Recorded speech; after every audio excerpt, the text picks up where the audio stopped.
Hey, as always, we got a monster. We got Nike adding to their list of ridiculous athletes that they have. Dabo Swinney had to apologize for something that is so ridiculous. By the way, I can't watch Jeff Saturday on my TV. Watching Indiana basketball do a spin, a big-time spin on the rest of a player. Well, it brought back memories of Bob Knight and Bob Hamill. Don't At Me starts right now.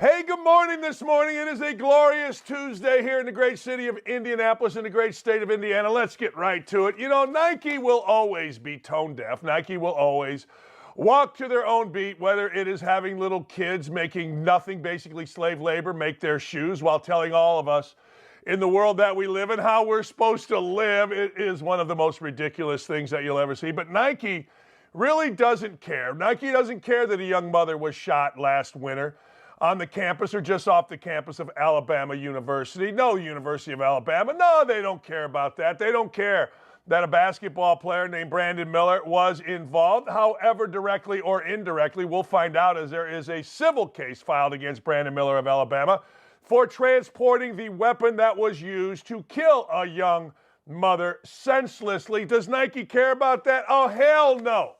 Hell no. What Nike cares about is getting a corral of athletes. That's right. They want athletes. When the NBA draft comes, Nike does this, All right, let's see. Wembanyama, yeah, we got to go get him. Brandon Miller. Guys, Brandon Miller has a few problems. One, he's a complete dumbass. All you got to do is listen to the kid talk. He's really stupid.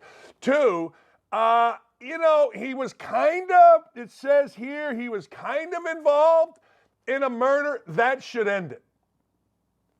Now, that should end any endorsement deal by a company that says, I have any integrity. And remember this, Nike tries to sell us on how to live.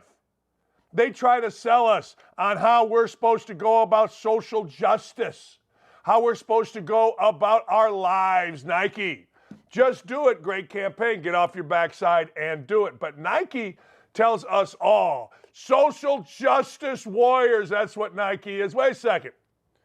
If you're going to tell us how to live and you're going to give us examples of morality in your commercials, then how about you live up to at least the minimum standard? Hey, guys, we're thinking about signing players. We got Kaepernick. Oh, that was great. We got Rapinoe. Oh, iconic. We had Kyrie Irving. Well, you know what? He spoke out against the vaccine. Let's get rid of him. Michael Vick. Well, he's kind of a hip guy. He's kind of like Allen Iverson. You're kind of down with the people if you get Michael Vick or Allen Iverson. Yeah, I know he was involved in killing dogs, but you know what? The media's really not that mad at Michael Vick. They're not that mad. I think we can make this happen. And, Michael Vick was sorry for killing dogs his whole life with his idiot buddies and being basically a jackass about it for years. But that's all right. Hey, look, he's sorry and he's on the right side of the media. Brandon Miller. Well,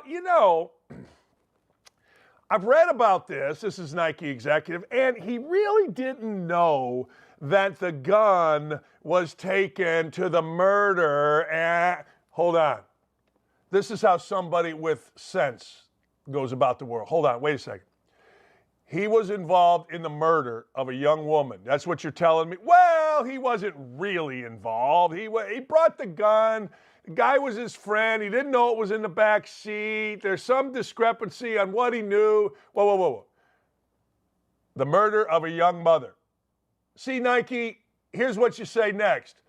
Cross him off our list. We'll be fine without a murderer. Or, actually, that's not fair. What I just said is not fair. He was not the murderer. Sometimes you just got to do and blame the person doing the shooting. I get that. He was not the murderer. But he was involved at some level. And that, ladies and gentlemen, would be enough for anybody, and I mean anybody, with any kind of sense to say, no, we're out. No, I'm sorry. We can tolerate a lot of things. Apparently, we can tolerate dog killing. Apparently, we can fool people with the whole BLM being full of crap and we're going to kneel and, hands up and all the other lies that they've told us. George Floyd, all you got to do is read the police report or the autopsy on George Floyd. You'll realize what a crock that was. Anyway, Megan Rapinoe is totally unlikable. But you know what? Women's soccer lesbians like her. She's a power lesbian. We'll go with it. But murder is where I would draw the line if I were Nike. Look, it's bad enough you got slave labor. Think of the words that I'm using here to describe the people representing and working for Nike. Just think about this for a clear second. Slave labor. That ought to be enough. Like, you use the word slave labor, Nike ought to be like, yeah, we're moving this stuff back here, and if it costs us more, we're going to do the right thing. Dog fighting. Think about that for a second. Anti-American. And I'm not even talking about Kaepernick. I'm talking about Rapinoe. She's the worst. She's horrible. And now murder. These are the words that I am currently using to describe people that either work for, work with, advertise for, represent Nike. I'm not talking about anything philanthropic. I'm not talking about good deeds here, people. These are Nike's most visible athletes. That's why Michael Jordan was the perfect athlete.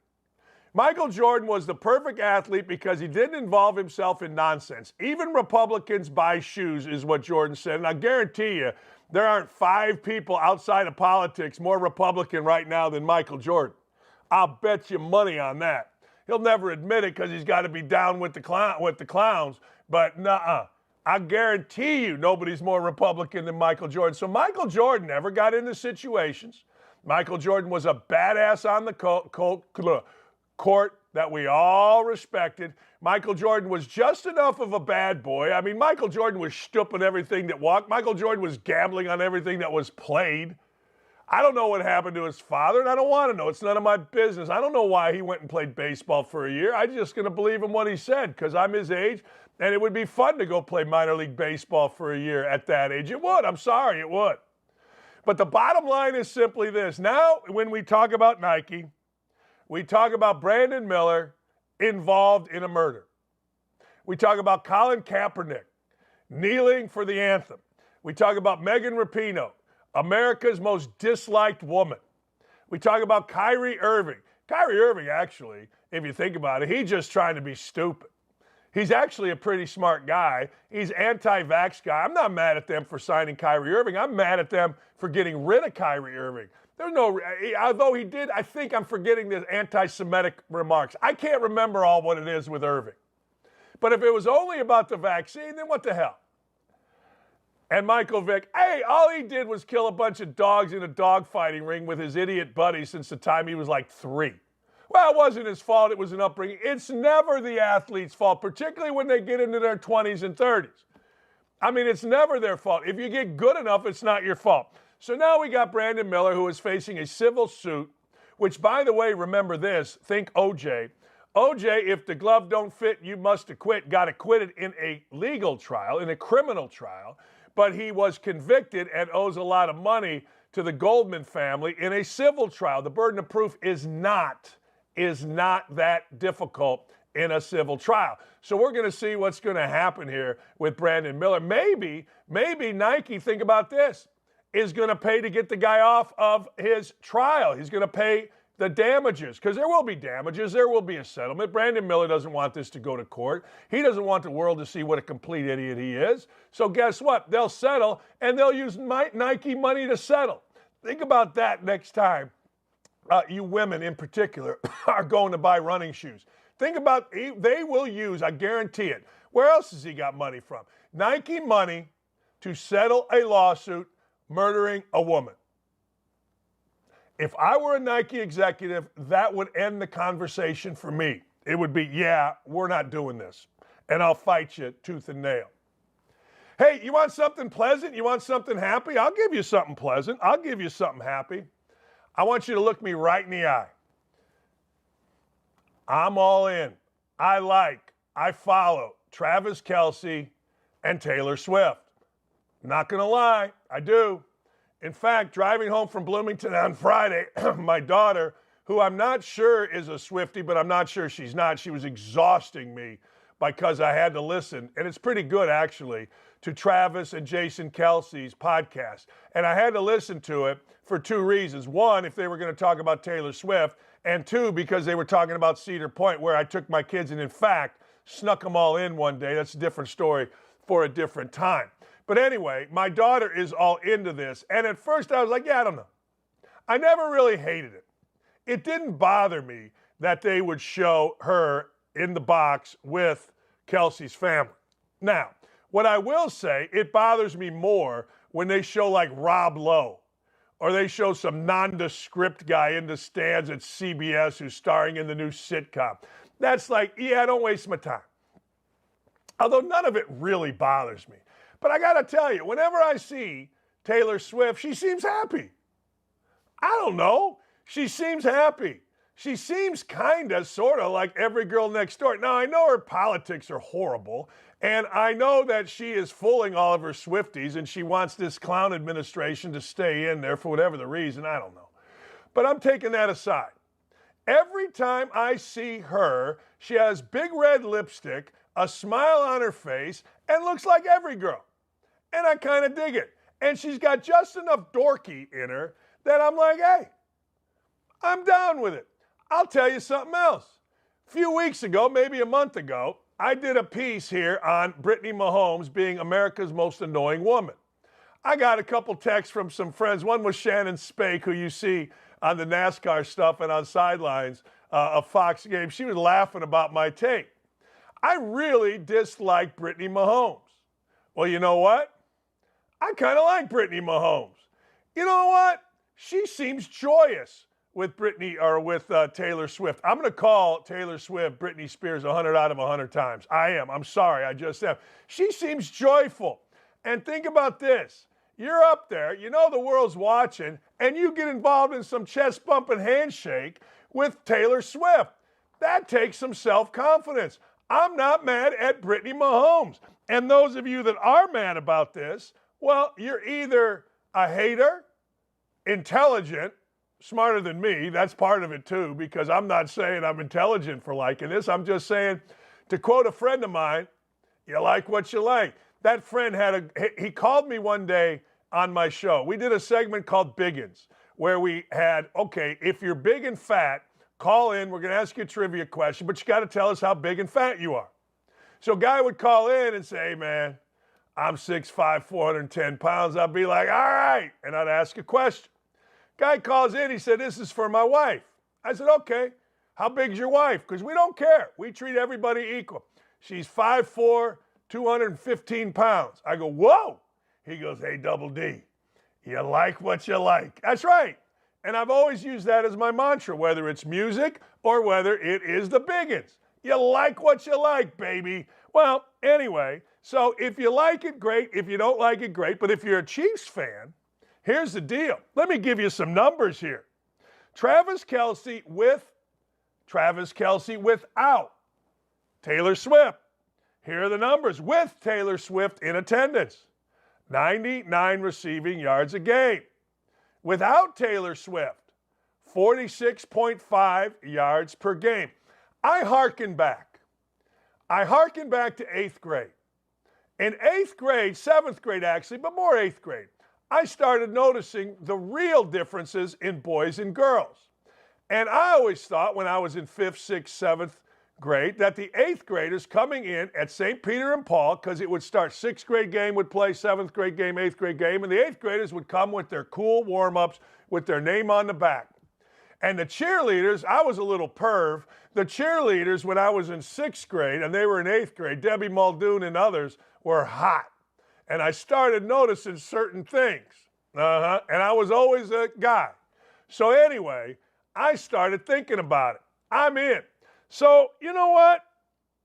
8th grade comes around, and I'm looking at Sue Graham and Gretchen Wellman and Michelle Marich, Kathy Halfman, all the ladies that are the cheerleaders.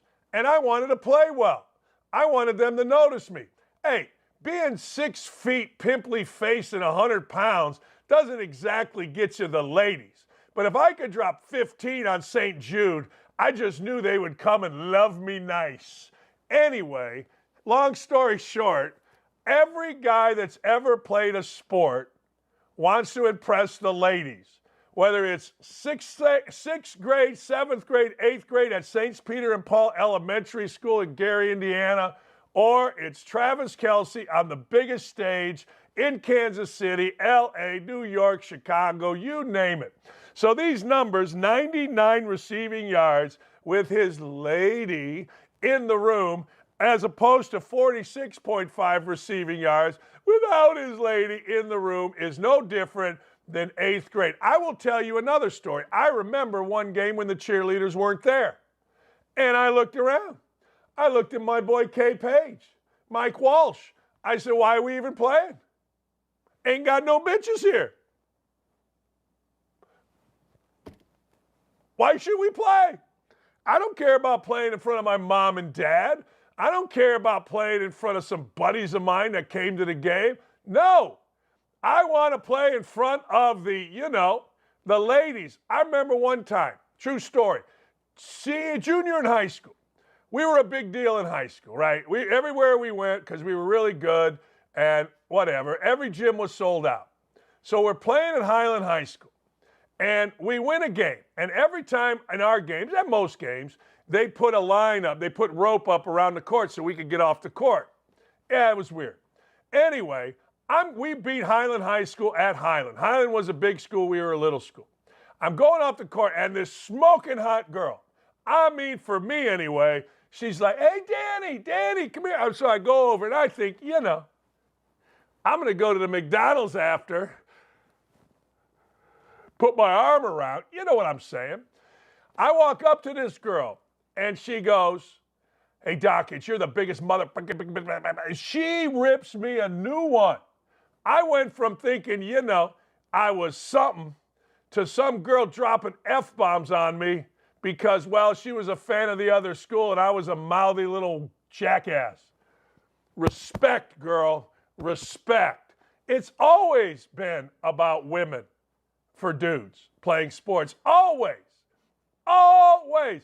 If you know a major leaguer, ask him, just tell me a story about a woman that bribed the hotel to get a key and you got into your room and there was a woman laying there naked. I must know 30 major leaguers, and damn near every one of them has that story. It's always about it. Always. So when I saw this stat, I wasn't surprised even a little bit. Not even a skosh. Dudes are always going to perform for women. I don't care. A hot woman stands at a construction site. The dudes are going to do one of two things. Take off their hat and go, hey, baby, how you doing? Or they're going to work and flex and work harder. It's always that. I'm all in on it. I love it. I think this stat tells you nothing different than 8th grade at St. Peter and Paul Elementary School when we were playing St. Jude or St. Mark's or St. whatever. No different. Just at a higher level with more money, with more visibility, and more stuff. Because dudes will always show out for women if they're real dudes. If they're real dudes, they'll play well no matter what. I mean, we all don't need to, like Michael Jordan, hate on an opponent to get motivated. Hey, you show me, I can still remember. I know her name. Heather Hadley. I can still remember when Heather Hadley was cheerleading at Portage High School. Ask anybody in Northwest Indiana. Everybody played well against Portage because Heather Hadley was a cheerleader. I'm sorry if you don't like it, but that's the way it is. And as my mother used to say, well, I don't think my mother said this, dem's the berries. All right, somebody's going to have to explain this to me. Somebody's going to have to explain to me what the Michigan staffer who bought seats at 11 different parks, fields, stadiums, across the bench from a potential opponent, whether it's in the Big Ten or whether it was for a possible matchup in the college football playoff. Somebody's going to have to tell me, what did he do with that information?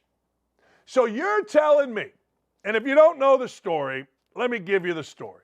This guy, Connor Stalion, was a low-level staffer, former military guy, hired for like $50,000 a year, somewhere deep in the bowels of Michigan's coaching staff. Turns out this guy was an operative. Turns out Michigan people are pissed. Turns out this guy, Stalions, bought tickets for more than 30 games at 11 venues over the past 3 years.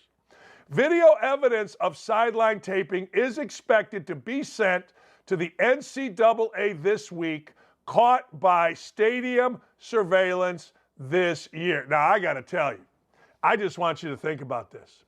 You go to 11 Big Ten schools, and honest to God, most of those schools have big crowds. You go to Indiana, maybe you step out. Even there, though, you go in the middle of the alumni section, nobody knows who you are. You got your camera out. Hell, everybody got their camera out. This is some deep state stuff. That's the first thing that hit me. So they went deep, not Michigan, but other universities, to find this guy. To find this guy in a crowd at a football stadium. They went deep into surveillance. They went deep and found this out. That's pretty good. That's where I was told by a very, very, very high-ranking member of the college football community, don't be surprised if the FBI gets in this. And I'm sitting there going to myself, I don't know, man. I mean, really, the FBI? But I don't understand it to that level. I think, if I were a prosecutor, I'd be like, I'm not prosecuting this. I'd kick him out, do whatever. But, hey, look, who knows? It's big business. Gambling's big business. Cheating's big business. We saw with college basketball. What did we see? We saw guys went to jail. But here's the deal. Let me go through this Michigan thing.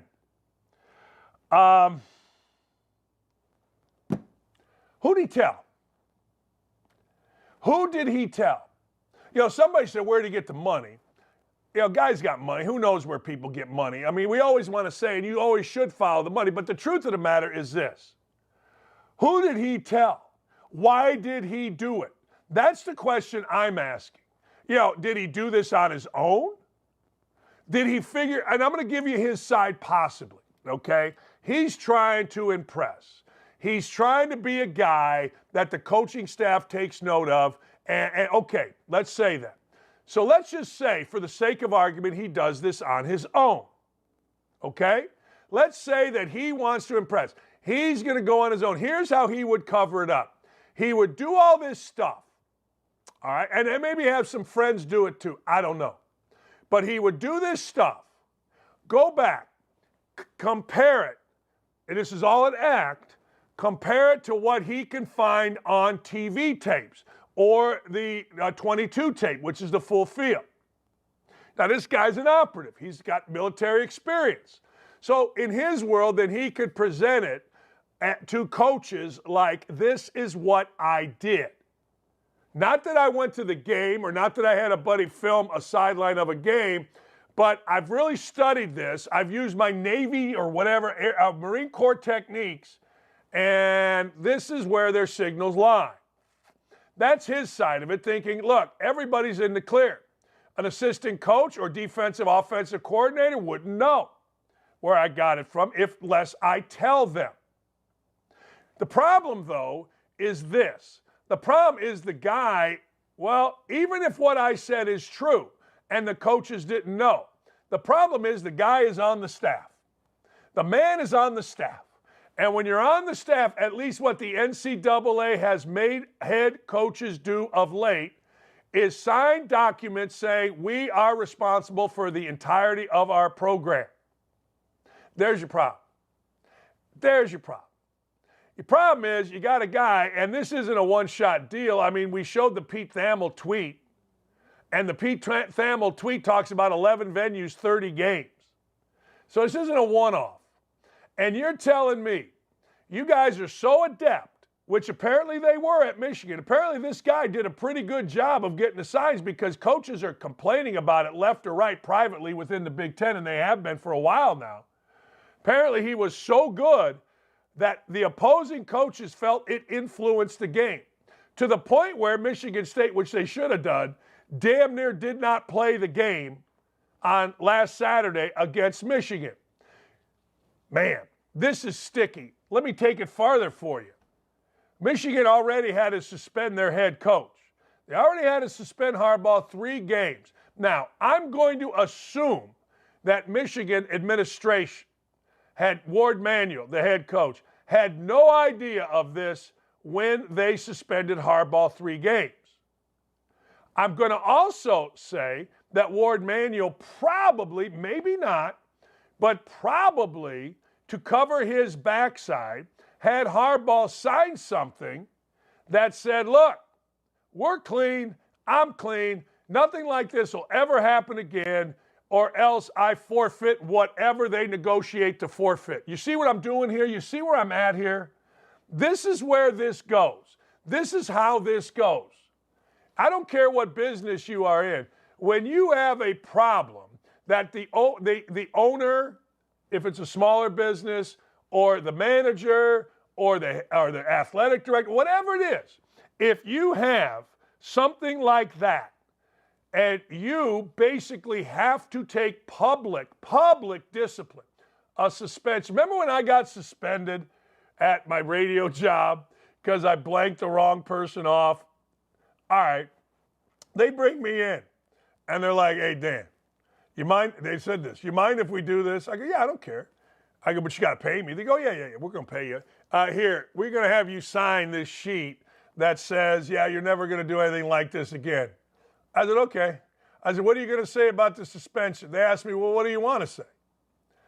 I said, well, I want to say that the guy's a lying prick and, you can kiss my ass. But that's all right. Just say I didn't adhere to the journalistic something. That's what we came up with, the journalistic integrity or some nonsense. All right. That's cool.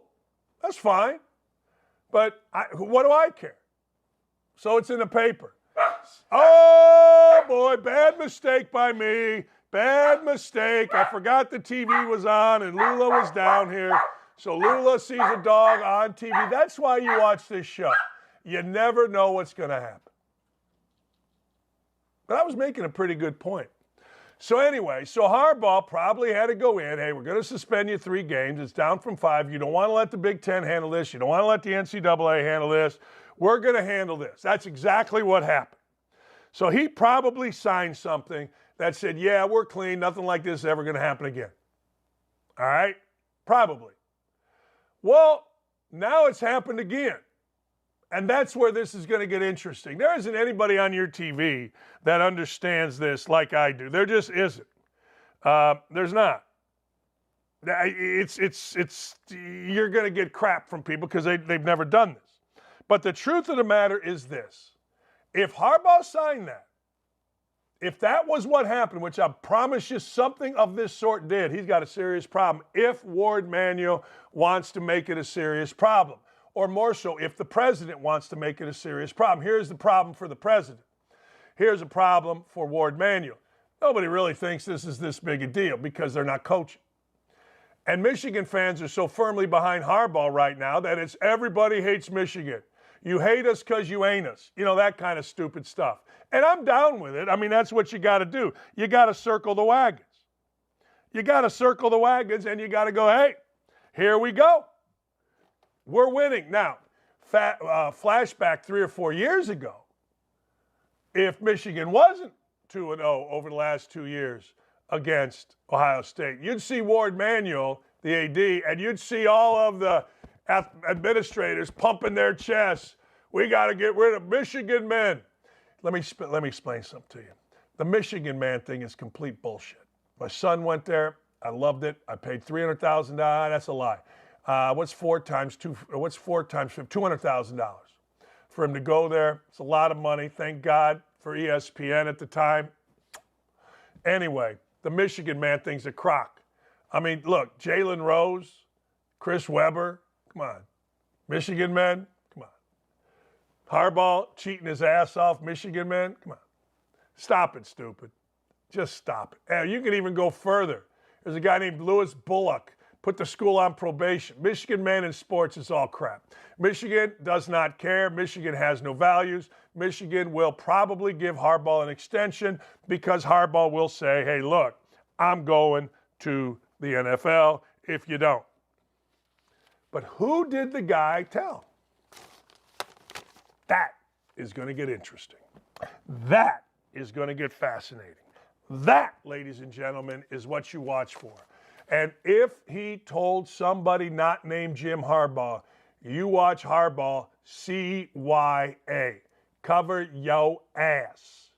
And somebody going to get fired, and it ain't going to be jolting Jimmy Harbaugh, cheating Jimmy Harbaugh. Because make no mistake about it, Jim Harbaugh be cheating.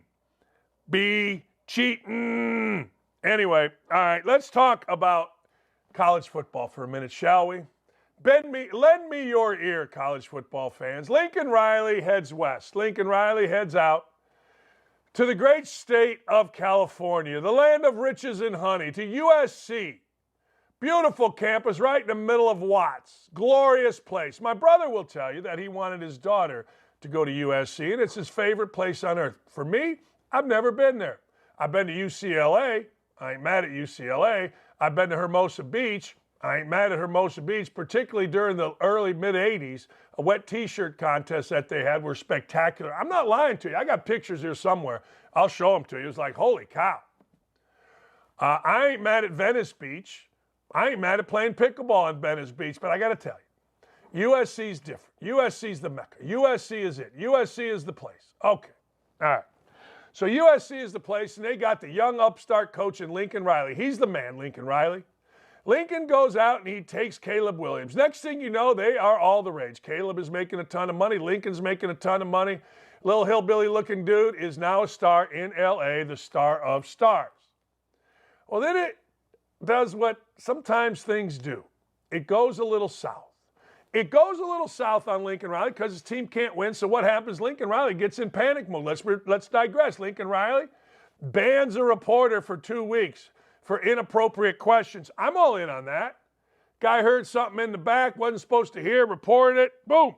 Hey, I'm all in on that. Who's not all in on that? Screw these idiots. You know what? You really don't even need reporters. Put it out on your own deal. Lincoln Riley the other day told his players, hey, look, we're not coming. We're not coming to the press conference. We ain't doing it. We're not doing it. I'm sorry, we're not doing it. We are not going to the press conference because, well, frankly, it doesn't serve us any good. What are we going to the press conference for after getting our ass beat? After getting our ass beat by Utah, at least on a last-second field goal, what are we going to the press conference for? And he's right. He's absolutely right. So Bill Plaschke writes an article in the LA Times. Who cares? I'd rather have Bill Plaschke writing an article in the Times than me having my players face a bunch of crumb-stained, pizza-stained jackasses. Just how I look. So Lincoln Riley, after 22 games, is 17-5. The man he replaced, the much-beleaguered Clay Helton, because Clay Helton was bald, fat, and didn't look like L.A., Clay Helton, guess what his record was? 17-5. I don't know what to tell you. I have no idea. What can I tell you? So then Lincoln Riley added to it yesterday. Lincoln Riley said, hey, you know what? I'm too sick to go to my radio show. He pulled a Mike Davis. Indiana fans will remember when Mike Davis didn't show up for the Iowa game. He was too depressed. The pressure of Indiana basketball got to the coach. Of course, I think Mike Davis was above just claiming racism, although Mike Davis, you Indiana fans, particularly you message board idiots, should be ashamed of yourself for the racism you threw at Mike Davis. I've seen the letters, and they're horrific. They're absolutely horrific. Now, the problem isn't only Lincoln Riley. He's got a quarterback that believes his own hype. He's got a quarterback in Caleb Williams that is so disconnected from anything, I don't know what to tell you now. He's throwing the ball well. I mean, hell, in modern college football, if you're USC and you got a quarterback with any kind of arm, you're going to have great numbers. But let me tell you this.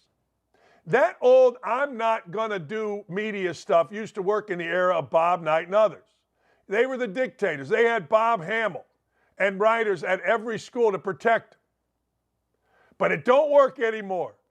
And you know what? It'll work if in 22 games you're 20-2. Or in 22 games, you're 21-1, and the only loss is in the national championship game. But you and I both know, you guys that have been watching my shows for years know, and you now believe, it took you a minute, but now you do, the only thing that matters is winning. Jim Harbaugh would be gone if he hadn't beat Ohio State the last 2 years. Gone. Lincoln Riley will not be gone, at least for another year, but let me tell you something. He is, well, if he loses, because he's got to play Oregon and he's got to play Washington, he loses those 2 games and UCLA. He loses 2 of those 3 games, he might be gone now. But the problem is you got to pay him, and of course the problem is who you're going to get to replace him. But I'm telling you right now, Lincoln Riley is absolutely on his way out unless Lincoln Riley figures out through the portal, you know what? I'm going to get a hell of a lot better. Go get the CAA boys. This is my recommendation. I'm reading a book called Powerhouse. It's about CAA, the agency. And by the way, I'm the only guy in the history of mid-level slaps in the media/entertainment industry that fired. I fired a CAA agent. I don't know why I went back to my current guy. He hadn't done squat. But anyway, I was loyal to this guy. I left. CAA told me in a beautiful meeting at the Bel Air Country Club. I mean, they wined me and dined me, CAA. They did. My wife, myself, my producer, Bart Fox, we were out there. They gave us a private tour with the head of the studio. I think it was Universal Studios. Oh, Bel Air Country Club, me, super agent Nick Kahn, Jeff Jacobs. Next thing you know, they're signing me up at the St. Elmo's, and Nick Kahn, the super agent, isn't there. My agent's going to be some fat, bald guy. I don't even remember his name. I'm like, wait a second, where's Nick Kahn? Well, he'll be your agent. He couldn't make it out, but we're going to sign you to this guy. I'm like, what? Okay. Year later, they hadn't done squat for me. I call the fat, bald guy, and I'm like, hey, you're fired. He goes, okay. Because my guy Maury wanted back. Well, Maury hadn't done squat either. And that's squadoosh. So now I'll probably get fired from him for saying this on the air. But at some point, agents got to do something. Anyway, I digress. Go get the CAA money. Go get Michael Eisner or Michael Orvitz and start buying some players, Lincoln Riley. Damn. And if Indiana was smart, they would come to me, have a sit down, and I'll buy you some players for football. That's the kind of cash I got. Not really, but I like talking like a big shot. It makes me feel good. You know what I'm saying? It does. It makes me feel good to be a big shot. Speaking of Indiana, let's stay with this topic. So Indiana's in a totally different deal. Guy's 17-5. Lincoln Riley. Indiana basketball's coach finished 9th and 3rd with a first-team All-American and 2 NBA draft choices. 9th and 3rd. And we gave that guy an extra $1 million, Mike Woodson. How about them apples? What a difference, right? People act like Indiana basketball was dead. It wasn't good before he got there. It ain't good now. But Indiana, unlike Big Blue Nation, unlike USC, we just give Woodson another $1 million. We'll give you a year, not $1 million bonus a year. And people say, well, Dakich, you're mad that you don't have the head coaching job. That's so not true. And I could care less. I just love IU basketball, love it to my soul. Nobody knows more about it than me. Nobody knows the history. Nobody knows the ins and outs, the skeletons, the great stuff than me. And I watch this program be crap, and I'm pissed off about it. But you know what? I'm the only one pissed off. I'm the only one watching this crap going, it's crap. USC, guess what? They're pissed off at 17-5 in the middle of a season. Indiana goes 17-5. A once proud program would throw a freaking party. Or whatever the number would be, 17-5, whatever, 34-10, I don't know. People would lose their mind. Guy gets arrested in Indiana. We got all of these guys, all of these guys. Talking about, well, it's the restaurant's fault. That's the difference. Indiana has fallen so low that the bar is here. You can't even see it on the screen. At least USC continues to have a bar that's up here. We're going to talk a bunch of football coming up. That's right. We're going to talk about a bunch of football with our guy, Jonathan Hutton, as Gritty swoons. Looking for the hottest sportsbook offers? At Outkick, find exclusive promotions, expert picks, and the latest odds. Get in the game at outkick.com/bet. I'm here at the Big Machine Music City Grand Prix, but that's not the only big race that's on people's minds. Let's go talk about it. There's no way Biden can win again. There's just no way. Even the people that voted for him because they didn't like Trump, now at least have to see, like, senile, not all there. Probably won't be alive for 4 more years. Are you a Trump guy? Or are you a DeSantis guy? Or someone else? I don't like any of them. Who's your dream candidate? Who would you want to run? Myself. I think the best candidates probably are smart enough not to run. I just hope there's somebody that's young enough to care about the country instead of their own politics.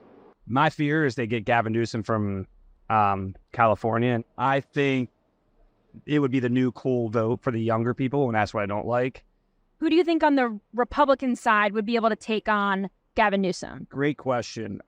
As a Republican registered, I love what Trump's body of work did, but they're just out to get him and destroy him, and we won't get things done, which is crappy for me to say. I thought DeSantis was going to be the guy. Trump only has 4 years left. He cannot fix everything that just happened in 4 years. And he's going to be battling indictments and all these false stuff for the next 4 years. We won't get anything done. And it'll just be the stalemate in America. That's why I almost don't want him in. But if he is the leading candidate, that's who I'm going to vote for. Is there any Democrat that you would vote for, consider voting for? Absolutely not. Yeah. What about RFK Jr.? No. Who should our first female president be? Michelle Obama, of course. Okay. Yeah. I'm going to go with Harambe 2024. We have the 2024 presidential race coming up. And I wanted to see who you thought your favorite TV characters would vote for. Homer Simpson, like who do you think he would vote for? Donald Trump, all the way. Vito Corleone. Whoa. Whoever advances the cause of the Corleone family.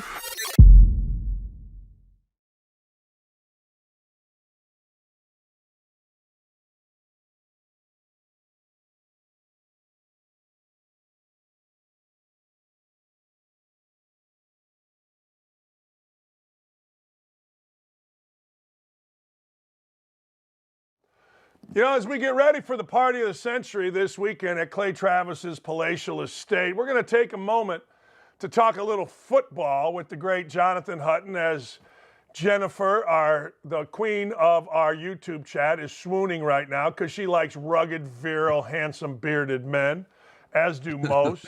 Hey, big dog, the local hero got traded with the Titans. Is this a fire sale? What are we doing here?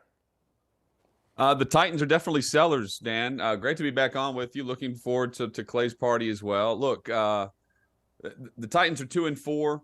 They have they're going into an offseason. They had 6 total draft picks. 3 of those are 7th-round picks for a team that is desperate for young talent and depth. They are void in that area in a big way. Kevin Byard was asked to take a pay cut this offseason and had already done so twice as far as a restructure is concerned, and didn't want to do it. And it's my understanding that Philadelphia had called about him prior to them asking him to take a pay cut, and that Howie Roseman has been really has always enjoyed Byard and had been in contact quite a bit, or had made some comments like, man, you got a good safety or whatever it might be over the years. So it's not a surprise that the Eagles were interested. It's just that the way that they structured his contract right before the season started facilitated the trade now instead of this offseason, where if he took the cut, he was likely to be traded then.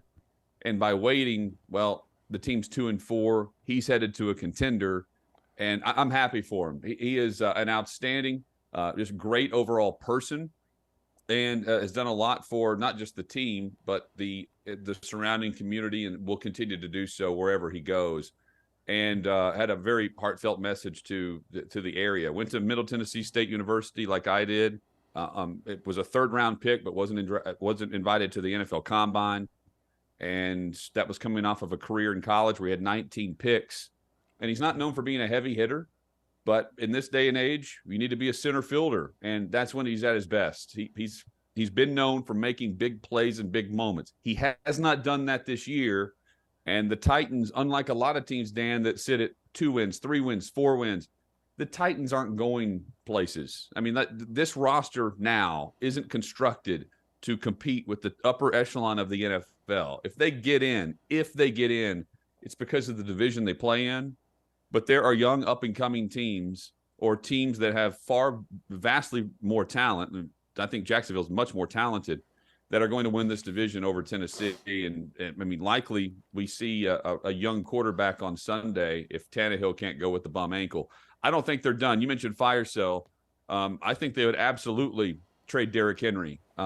It's just a matter of what is Derrick Henry going to garner on the market for a league that doesn't value running back all that much. But if you can get one and you're willing to pony up $6.4 million, it's time to go after Derrick Henry, because the Titans are absolutely putting the for sale sign up right now. Yeah, I got a feeling that the running back market, particularly for a running back like Derrick Henry, is going to improve for the Titans as we get nearer the playoffs, because I feel like playoff running back is different than non-playoff running back. It just feels that way, particularly with Henry. Well, and they've got the deadline coming up a week from today to trade him, and if you're going to offer, see what the Titans need, they need 2 teams that are interested in Derrick Henry. And they also need teams that are interested in investing in the running back position. And I've said there are some that believe that Derrick Henry is going to pull some second or third round return in a draft pick. I just don't see that, because Indianapolis couldn't get a return on Jonathan Taylor, who's 24 years old.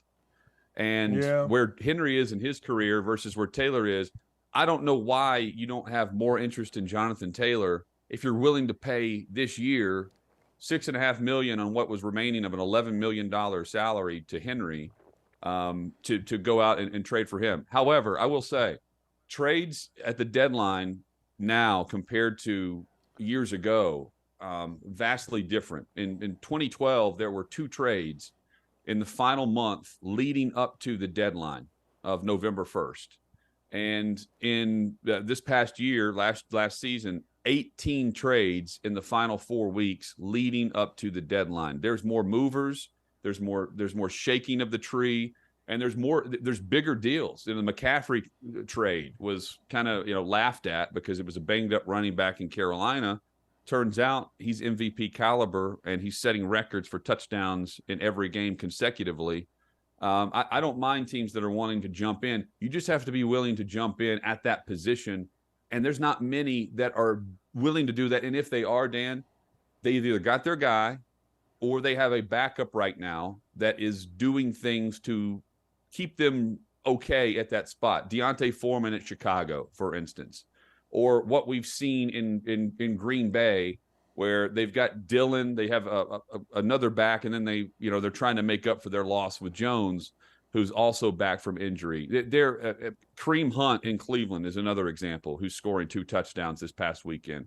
There are examples of backups who are giving production at a much cheaper rate, and you would be going after a running back going into his 30s and a guy that is going to want to be paid among the very top in the league, just like he is right now. He's a free agent after this season.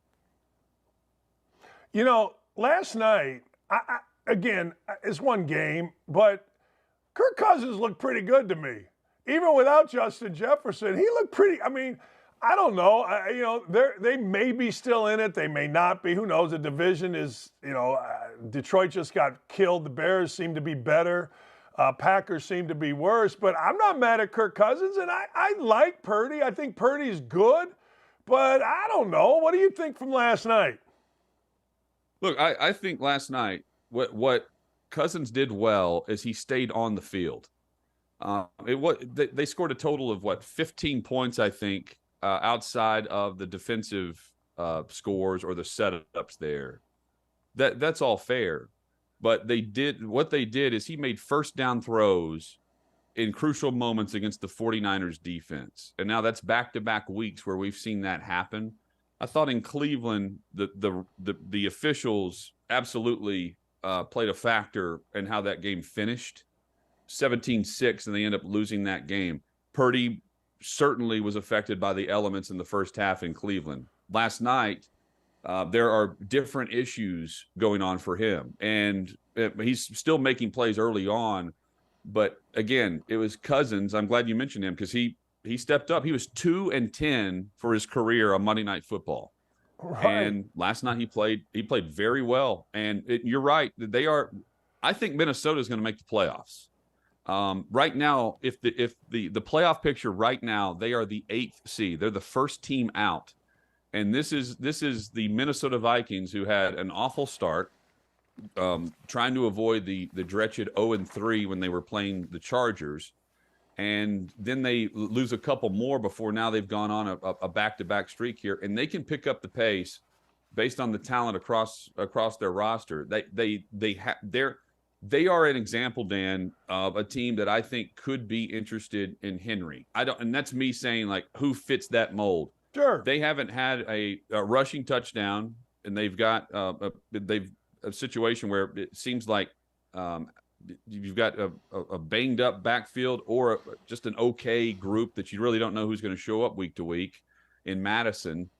That kind of fits the mold of a group that knows they're better than what their record is, and maybe playing NFL playoff games on the road in the postseason. You want a run game that travels. Henry does that, and you feel like there's a window of availability given the fact that you have Justin Jefferson on the outside that should open up some things for Henry. Again, hypothetically, that's not going to face as many 8-man boxes if Justin Jefferson's requiring a double team. I'm intrigued by them, but again, I don't know the draft capital off the top of my head for the Minnesota Vikings, given the fact that they have some issues of their own on defense. Hey, before I let you go, I want to circle back to something you said. You said maybe a young quarterback in Tennessee. Is Will Levis in play here, or is this Willis? My gut tells me it's Levis, from the rookie from Kentucky.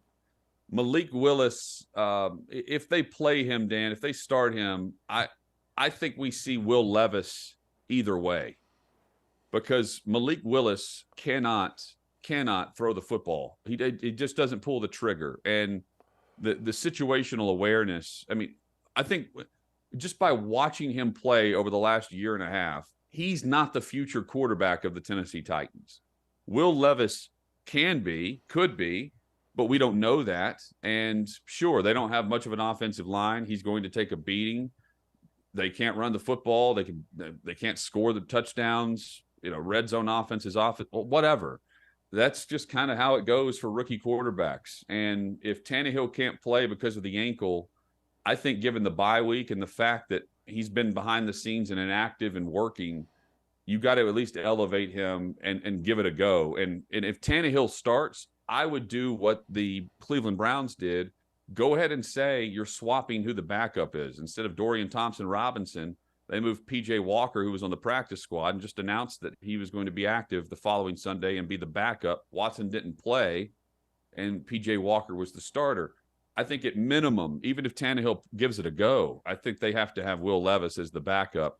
And if they ended up trading Henry and don't have a run game, I mean, that's not great for a rookie QB, but a lot of rookies enter the league in that position. They need to find out who their guy is, and then they know it's not Malik Willis. No, that's exactly right. And you got the guy sitting there, or maybe you do, maybe you don't. Hey, last thing before I do let you go. Who's the favorite? Like, I think Kansas City's the favorite. If I was looking around for a Super Bowl, I'd say Kansas City. Who right now, as we're deep into this, who's the favorite? Who's the best team? It's really difficult to say. Right now, just head-to-head, I would say Philly. Based on what I saw, look, Miami going into that game, I thought Miami would win that game. Their offensive line issues played a big factor in Philly winning that game. Philly is reloading, and I think they haven't even hit their stride yet. They've been feeling out some new coordinators and Hurts, receivers, run game, all that's, I think, starting to come together. And on the opposite side, on the AFC side, I mean, It's about who wants to step up and challenge KC because it's going to go through Arrowhead. They're in a terrible division. KC's going to win that division. And I thought that the acquisition of Hardiman, getting someone in there that knows the system immediately, that can jump in and help the wide receiver game, that's crucial for when it's so far just been Mahomes and Kelce. They put on a show against Los Angeles, and I think they're about to take off as well. Don't overlook Cincinnati. Don't overlook Cincinnati because they face a gauntlet coming up.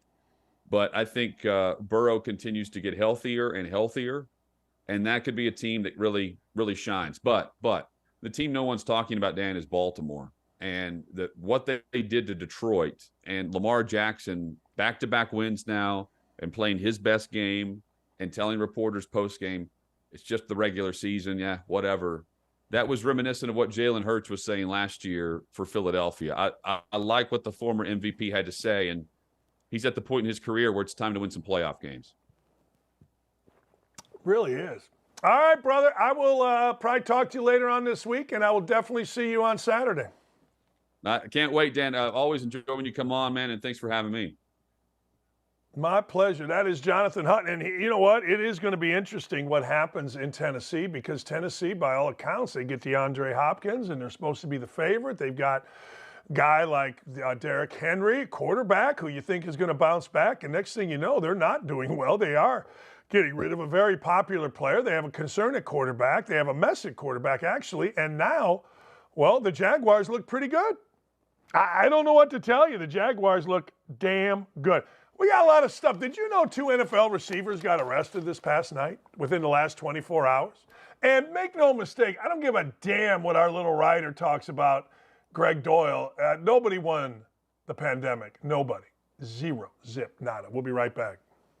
Where we're headed is a next television contract for the college football playoff with a boatload of money.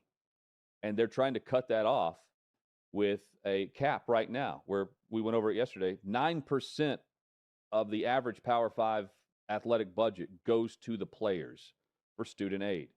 The others, vast majority of the percentage, 42 to 45%, goes to coaches' salaries, staff, administration, and buyouts for previous coaches. I point all this out because you got the Power 5 decision makers and the big college football decision makers.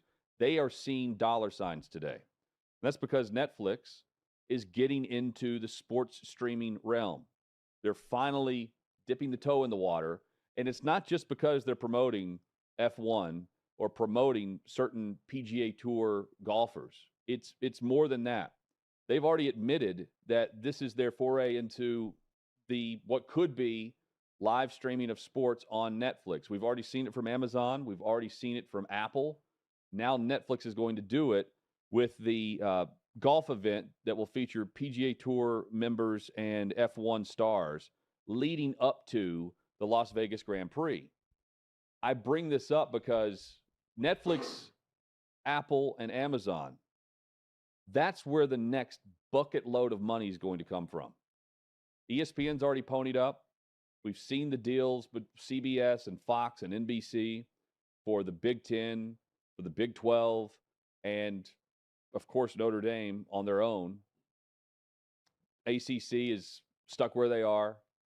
Realignment has happened. More dollars are coming into this through the streamers.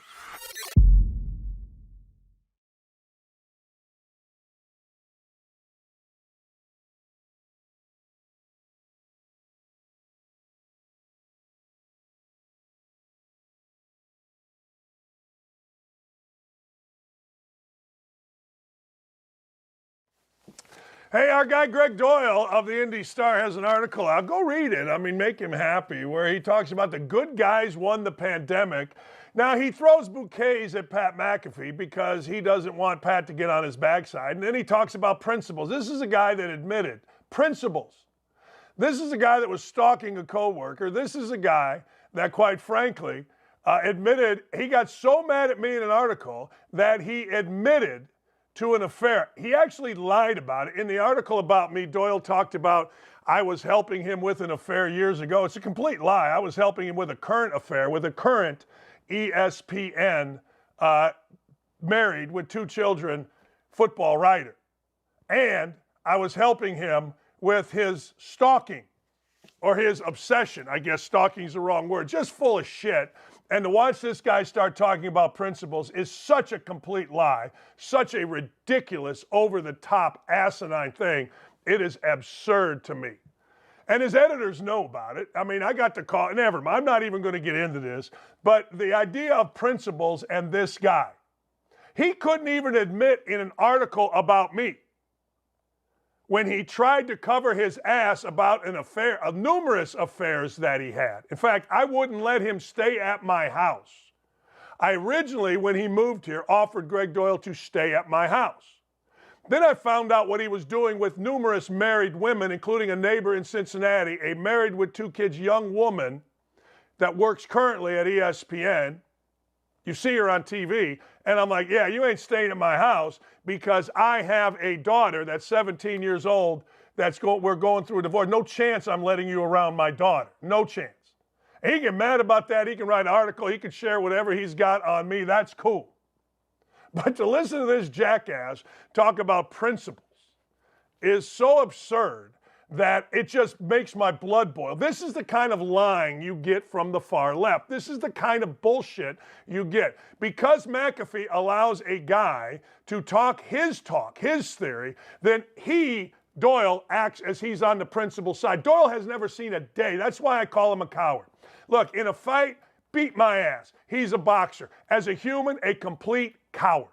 Anybody that preys on young married women who just had kids is a coward.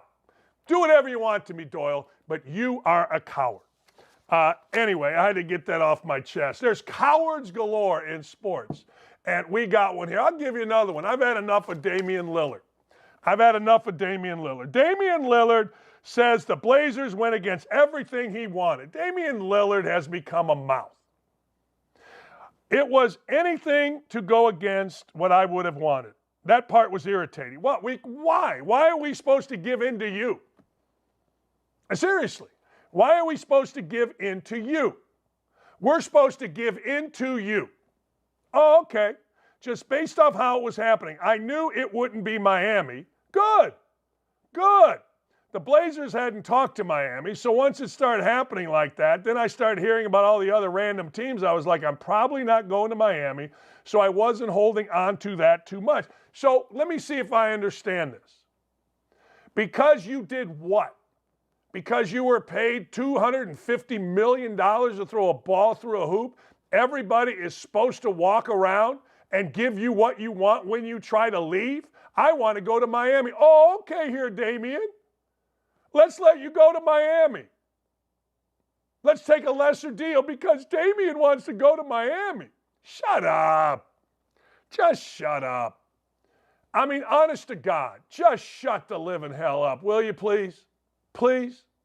I mean, seriously. I mean, you know what? I don't blame any team. He's lucky he didn't end up, you named the worst mark here. I mean, Sacramento's got a good team, I suppose. You're lucky they didn't just keep you and make you suffer. So what would you want? They went against everything I wanted.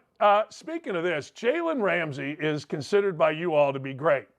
I remember watching Jalen Ramsey on the sideline. I do. I remember watching Jalen Ramsey on the sideline when I had seats right behind the bench in Jackson, or when he was with Jacksonville.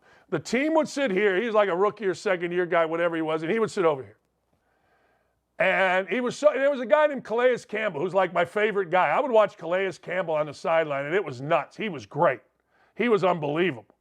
Like, he was a leader's leader. But the truth of the matter is, even Calais Campbell as a veteran couldn't get to this idiot. And so now, is it any surprise that he's going full Shedeur Sanders, showing his watch? Hey, look at my watch. Huh? What? I think we have a screenshot of it here. Yeah, look at my watch. Oh, really? You got a watch. Well, your sorry ass is still on the sideline. You're not playing. But I got a watch. That's the big thing now, my watch. It's Gucci. Oh, my luggage is Louis. My watch is Fitbit. In fact, I got the bad Fitbit because when it's sunny outside, you know what? You can't see the freaking screen. You can't see it.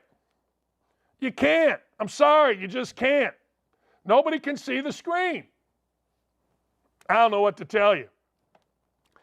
So, look at it's Louis.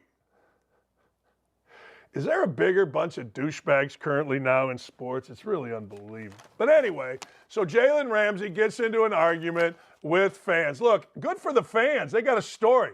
We made Jalen Ramsey look like an idiot. It's probably what, I don't know why I go down to the level of Greg Doyle. But the fact of the matter is, when I have no respect for somebody, none, zero, zip, I can't stop. I don't know what to tell you. I just can't stop. Commanders defensive tackle, Jonathan Allen, I'm sure you've seen this, is effing tired. He's effing tired of the team's lack of effort after their Week 7 loss. He's sick of losing in Washington. 7 years.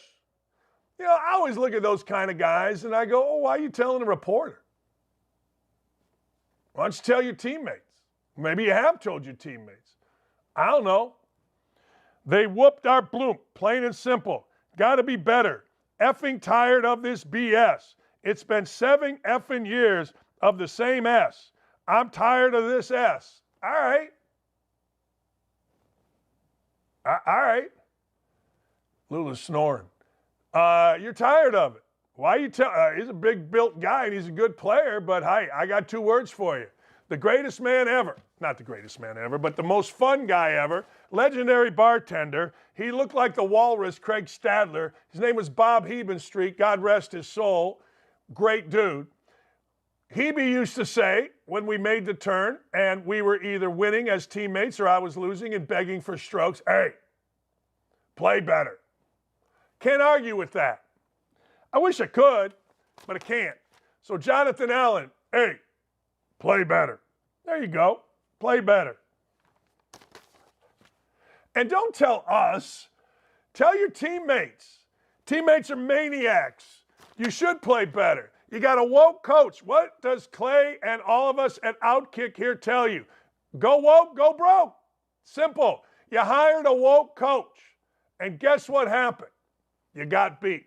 Hey, I don't know if you saw this yesterday, but I got to talk about it.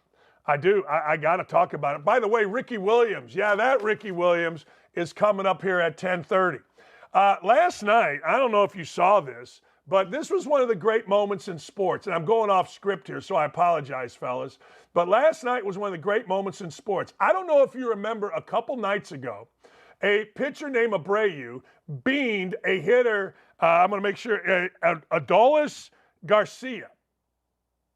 Like, I'd never heard of this guy. But I'll be honest with you. I really don't follow the Rangers. But I got to tell you, Adolis Garcia got beamed. He's left-handed. I think he's left-handed. No, he's right-handed. Got beamed up and in. A brouhaha ensued. Abreu got kicked out, 2-game suspension. They waived it for the playoffs. Okay. Crowd went nuts. Dusty Baker went nuts. Garcia went nuts. The bench is cleared. Everybody went nuts. But here's the good part.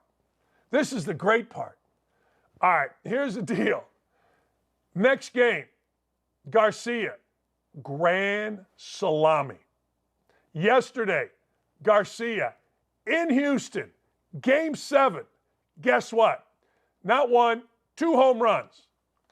Man, now see, that, ladies and gentlemen, is Satchel. That's how you get back at somebody. You get back at them with greatness.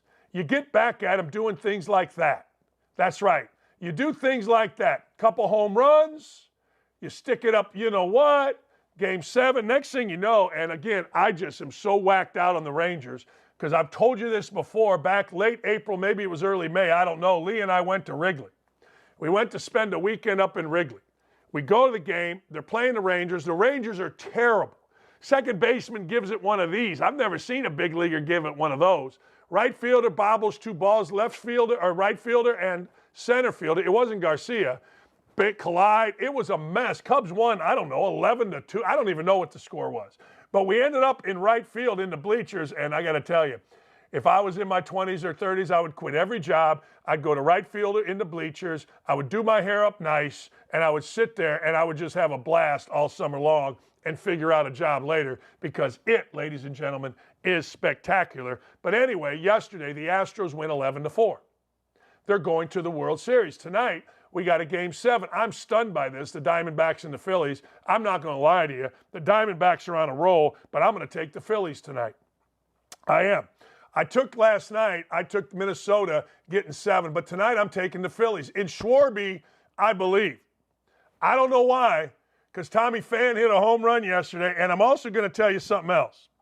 If you're down on baseball, good, be down on baseball. But I got to tell you, I just got to tell you, Game 7 in Philly is going to be magic. I mean, I'm saying magic. Do yourself a favor. In fact, I'm getting on to my points bet now, and I am going to give a bet on the Phillies. My toes are going to be tapping. We're going to win, and next thing you know, you all are going to love me long time. Love me long time. Love that part of that song. That's what I'm doing. Right there, Major League Baseball, Philadelphia, minus 166. Hey, that's a lot of juice, but I'm paying for it. I can't wait. I literally cannot wait. I'm going to go exhaust myself today. Lee's going to look at leaves down in Nashville with her daughter. They're going to spend some daughter time. It's a beautiful day. I'm going to do this because I'm a man. I'm going to chop wood. I'm going to blow leaves. I'm going to go hit some wedges because I got a big golf match tomorrow at noon where there's going to be a lot of money on the line. So I'm going to practice, get ready. I'm going to walk about 10 miles, and then I'm going to exhaust myself, get a bottle of wine this big, and watch playoff baseball tonight. And I suggest you do the same, and then let's tweet each other all through the freaking night. Yeah.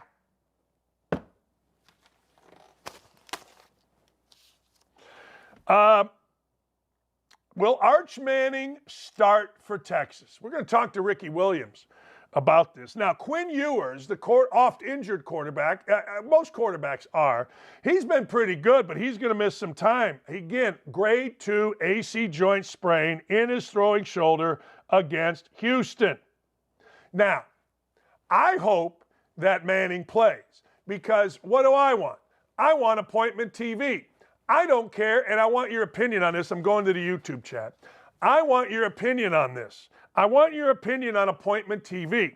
Look, this guy, Malik Murphy, who's the backup, is supposed to be really good. But do we really care about Malik Murphy? Do we seriously care? You know what I mean? I don't know. I do not. I don't care about Malik Murphy. I would like to see Arch Manning because I'm going on record. I'm going on record as saying this. Arch Manning is not nearly as good as he's projected to be. Now, why do I say that? Because I've watched him throw the football. I think he's okay. I think he's good. I think he'll be absolutely praised. Every throw he makes will be absolutely on point, according to the media. Every miss that he has, nobody will criticize him because people are afraid. They are afraid of freaking the Mannings. Scared to death. Scared to death. So, ladies and gentlemen, here's the deal. I want to see appointment TV Saturday. We're going to be driving. Lee, I'm going to let her do the driving so that I can watch football. We're going to go to Clay's house. I'm going to be dressed in a costume on Saturday night. It ain't a great costume, but it's going to be 80. It's perfect. Lee's actually a little jealous because her costume has to wear a tux. She may just get a tux shirt. I don't know. But I hope it's tight because I like when Lee shows the goods. Anyway, I digress. Who else says that in a show? Nobody. Sometimes I tell Lee when we go out, all right, it's about once or twice a year. You got to knock them dead tonight. I'm dying to take pictures of my wife in a bikini and send them to my friends, but I just can't do it. Anyway, I digress. I know that's a weird 2 minutes, but hey, what are you going to do? What are you going to do? Dakich with Heather Hadley in the huddle. I'll make it. I'm telling you. Hey, I'm just saying.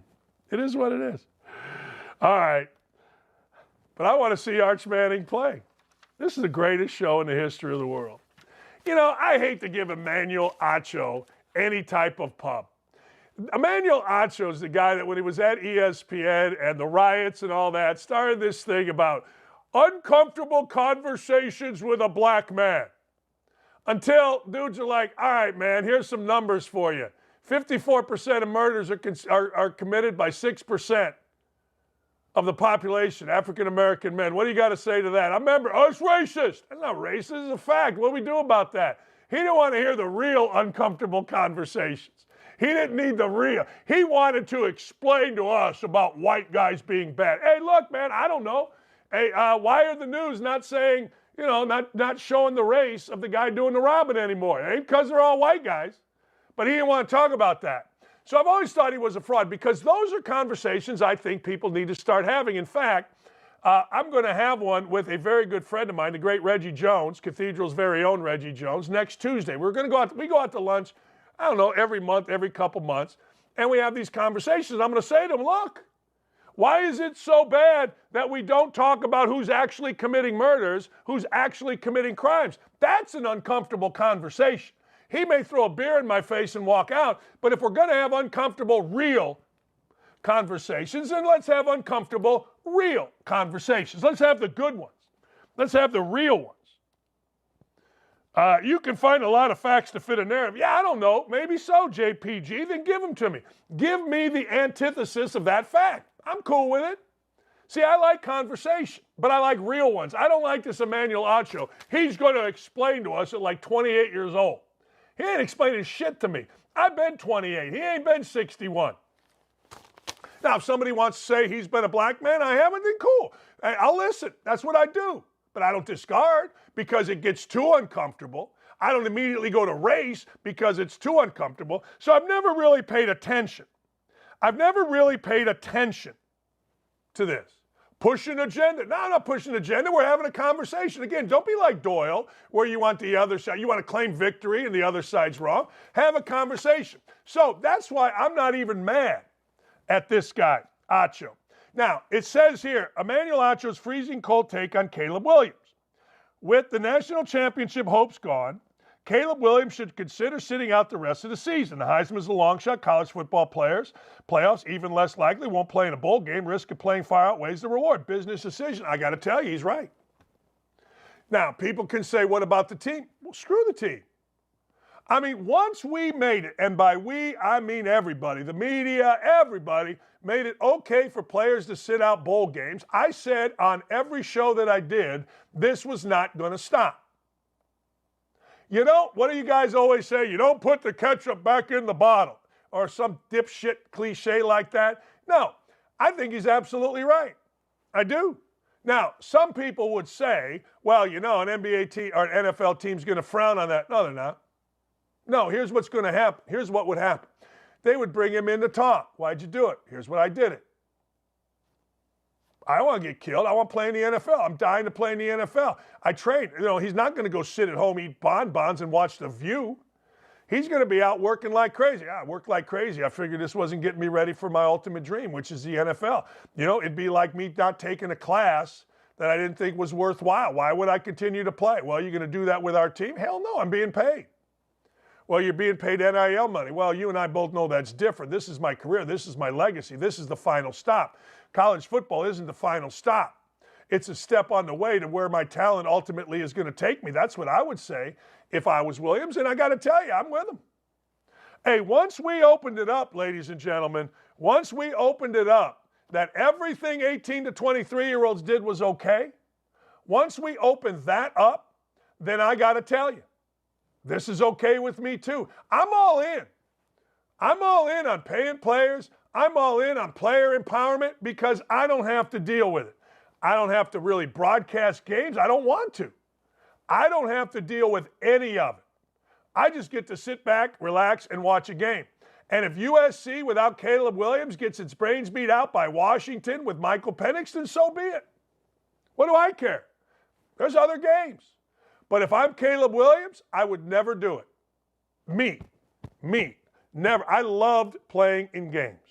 I loved going to practice. I loved being yelled at by Robert Montgomery Knight. I loved going to high school practice. Couldn't wait, stayed after, went early, was in the gym. I loved it. But I'm not going to lie. By the time my college career was over, yeah, I'm all right. I would have loved to play in the NBA. And I regret not working harder too, but I don't think I ever would have had the talent anyway. But the fact of the matter is simply this.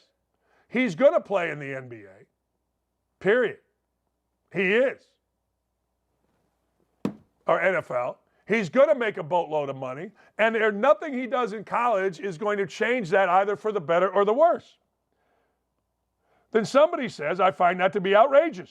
Have fun. Try to help your team. Quit listening to this. This is a pack of wolves who are in the other room telling you what to do. You're not that important. I don't mean to dismiss the fact that he may be the number one pick, but you're no longer the centerpiece of the game. Well, then don't play. Be a college player. Try to lead your team to something good. Quit acting like you're more than you are. I don't think you're going to help your stock in the NFL by making idiotic decisions like this. You know, it's amazing and good for Acho. I wish I'd have put that out. I totally, look, who the hell, I like Feinbaum. Feinbaum was an ally of mine when I was at ESPN, but he's nobody to say any of this. He's quit jobs before. He's clout chased. He's moved up. And just because some pencil neck writer says that, well, so what? He's actually, if you read that again, he is actually giving the reason why Caleb Williams should. You're no longer the centerpiece of the game. Well, and my team can no longer make the playoffs. What's the goal? See, the goal to kids now is not legacy. One of my goals at Indiana was to be involved in legendary stuff, and I got to be that, both good and bad. I got to be the guy that kicked Michael Jordan's ass, and I got to be the guy that turned it over with 1:18 to go against Virginia that a lot of dumb people think cost us going to the Final Four. I think about, not one, that game, the Virginia game, every night. I did last night. But I wanted my picture on a wall on a championship team, but I wasn't going to be the number one pick in the draft. I didn't transfer from one school to the next. And you know what? I also decided I wasn't going to be the old guy hanging around IU basketball games. So I got all three. Legendary, iconic guy. I don't hang around IU basketball games. I go once a year, usually sit behind the Ohio State bench if Chris Holtman's nice enough to get me a ticket. I don't bother anybody for tickets. And when my kids were little, they saw pictures of me on the wall, both as a player and as a coach. I wish I could have been the number one pick. I wish I was that good, but I wasn't. I couldn't touch the rim. So, look, I get it. Feinbaum makes his freaking point. He does. You're not the centerpiece anymore. Okay, I ain't important here. Move along. Don't risk generational wealth. Don't risk it. I'm all in. And I know that surprises people, but I am all in. I'll tell you what, I'm not all in on this crap. Dabo Swinney had to apologize for a bad choice of words. Dabo Swinney said, hey, look, our team was so bad, our school psychologist is probably on suicide watch. And of course, oh my God, all the wokies lost their mind. How dare you make fun of suicide? Shut up. Just shut up with that. Who cares? Ain't nobody cares about it. Oh my God. See, here's the world we live in. We're telling everybody that everything we talk about causes mental illness. We're telling kids, I think you're depressed, you better get on meds. We see it every day. We think medicine for depression is the great elixir. Hey, look, I'm on Lexapro. It ain't the great elixir. You're still good, bad, happy, sad. You still have your days. I mean, what are you talking about? So the fact of the matter is simply this. Don't apologize ever. So Dabo Swinney apologized Sunday evening for a questionable comment he made Saturday night after his team's 28-20 double overtime loss to Miami. In his post-game press conference, Dabo Swinney was asked if the Tigers retain a sports psychologist to help players work through difficult defeats. See, now we tell kids we need this crap. You know how you work through difficult defeats? You get a helmet. Life's tough. Deal with it. Well, we got one, he said. He's probably on suicide watch right now. That made all the Corona bros go nuts. Oh, my God, that made him go nuts. So here's Swinney. He's got to apologize. No, he never, ever, ever apologized. That was such a poor attempt at humor on my part, and just a really bad choice of words in a bad moment. It's certainly not something I should say. Absolutely apologize. We're very deliberate in what we do around here in prioritizing mental health for our students and our staff. That was just a bad choice of words and even a worse attempt at humor. Just stop it. Seriously, just stop it. Just absolutely stop it. Seriously. Honest to God. Can you? Please? Please? Don't apologize. Hey, look, I said what I said. If you're offended, you'll be all right. I don't know what to tell you. You'll be all right. I mean, nobody got hurt. You know, oh, my God. Can you imagine? Think back 40 years ago, 100 years, whatever. Can you imagine our society being so soft that you can't even joke about anything without people getting up in arms, and even softer that a football coach is going to apologize for that? Are you insane? Are you nuts? You don't apologize for nothing, and certainly don't apologize for something you did 10 years ago. Gives a shit. Idiotic. Absolutely idiotic. Hey, this update. This is like a Saturday Night Live skit from like the 70s. Our top story tonight, Spanish ruler Francisco Franco still dead. Our top story today, James Harden has not returned to 76ers practice. All right. Hey, look, I don't pretend to be anybody's mental health advisor other than my children, but I'm digging Britney Spears being naked all the time. I'm sorry, I am. Play with knives all you want, but don't cut those bad boys off. So here's what Britney bitch had to say. She loves bearing it all. I know a lot of people don't understand why I love taking pictures of myself naked or in new dresses, but I think if they'd been photographed for decades by other people thousands of times, proofed and posed for other people's approval, they'd understand that I get a lot of joy from posing the way I feel sexy and taking my own picture. Damn right, girl. Hell yeah. I mean, we're so judgmental. Hey, it's Britney, bitch. I'm all in, Britney. Let me tell you something. You need a shoulder to cry on? You got one right here. Hey, life's hard. You've been mistreated. So take your clothes off, get some swords, and swing them around. Gives a crap. I know we're all supposed to, well, you just don't understand. It's mental health. Oh, shut up. Everything's mental health. You rob a bank, mental health. You quit a team, mental health. Oh, my God. You lose your stocks. You can't take my stocks away because it's mental health. Shut up. And then every time you turn on a TV, what do you see? Some ad for some freaking medicine.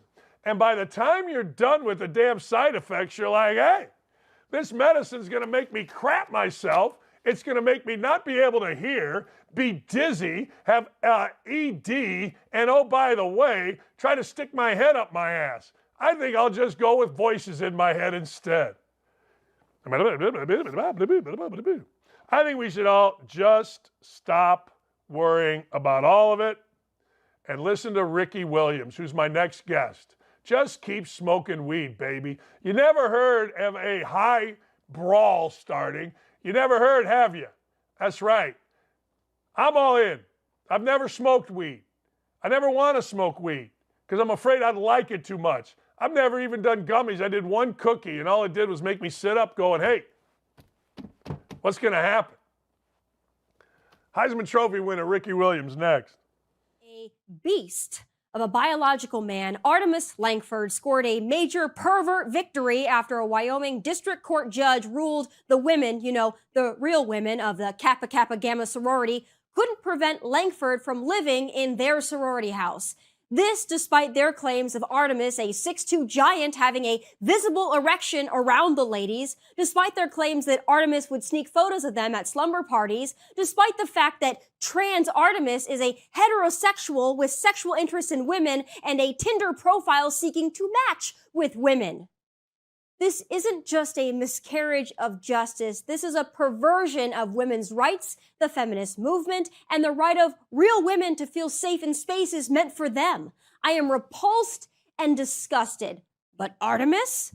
Artemis reportedly broke down in tears after the judge dismissed the lawsuit, saying, quote, maybe I can just be another student on campus, another regular sister in the Wyoming chapter of Kappa Kappa Gamma. Maybe I can just be me. Or maybe you could have the decency to allow women to have a safe space of their own in a sorority house without having to be exposed to the outline of your erection, Artemis. But just look at how the joke of a news outlet, the Washington Post, is choosing to frame this story. Her sisters turned on her? Are you freaking kidding me? This situation is egregious enough without the media actively demonizing the women who simply wanted to feel safe in private in their own sorority house. And this is also downright gross. Why should the identity crisis of one biological male trump the safety, privacy, and rights of these young women? This is not a win for inclusion or equality. This is a win for perverts who will use this decision and this BS narrative to prey on women.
I refer to people oftentimes as great, and I don't mean it. A lot of times I don't mean it. I mean it with Ricky Williams. The great Ricky Williams joins me, and just to give you a little bit of insight, the dude broke or tied 21 NCAA records, 24 Big 12 conference records, and 46 Texas records. The great Ricky Williams joins us. All right, I got to ask you right away. Do you have any regrets on your professional football career?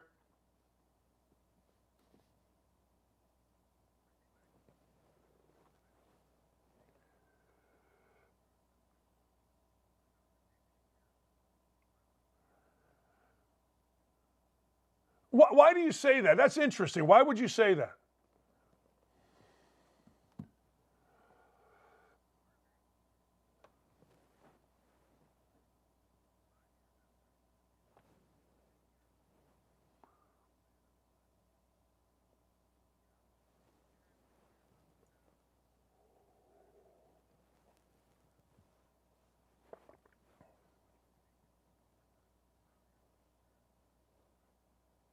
Let me ask you, because one of the things when you said that, it hit me like, man, you know what? Maybe it would have been better for your body to start with and your mind to start with.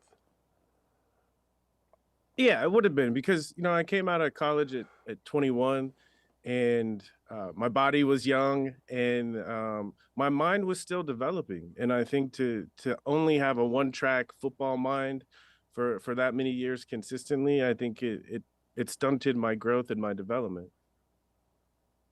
Ricky, a lot of people obviously equate you with marijuana. You mentioned the suspension. What was that time like for you? What was the support or what was the hate? How did that all go? And how did the NFL, when you would talk to them, go to New York and meet with them, what was their general attitude about not only you, but weed? What was their real attitude?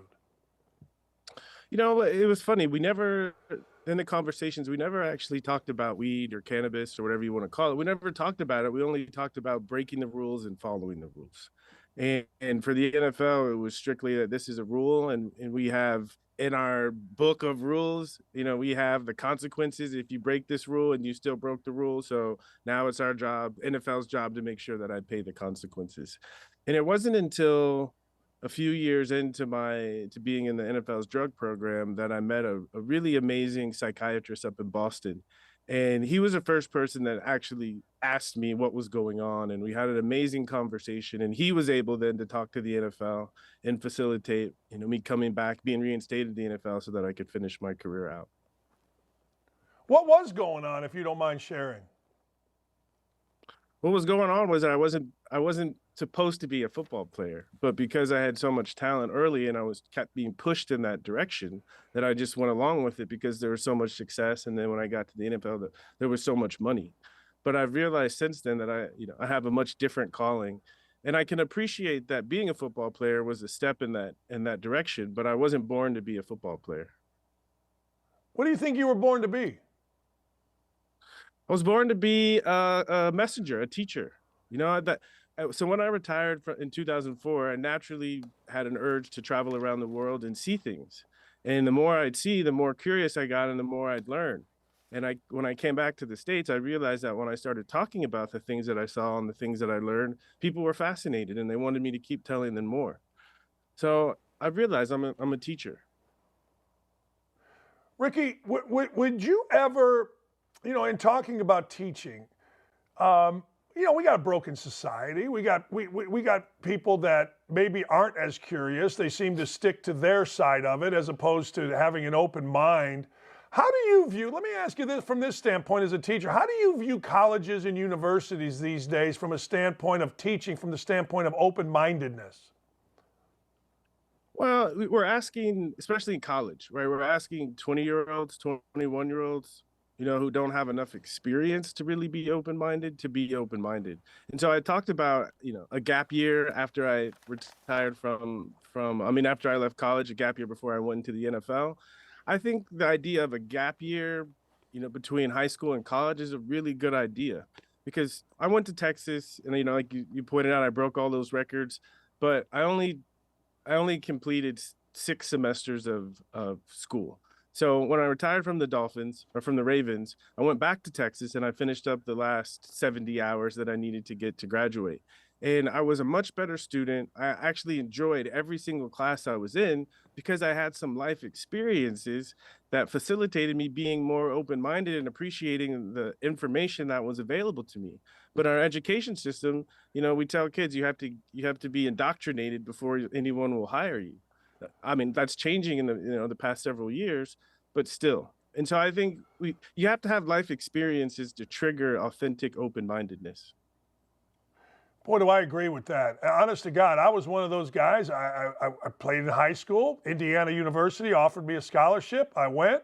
Then I had to get a job. Then I was, grad assistant. Then I had to I'm with you on this. In fact, I have a stepdaughter who, she just graduated from Harvard, and I'm like, man, there ain't nothing wrong with taking a year and figuring some shit out and then going back. There's nothing wrong with that.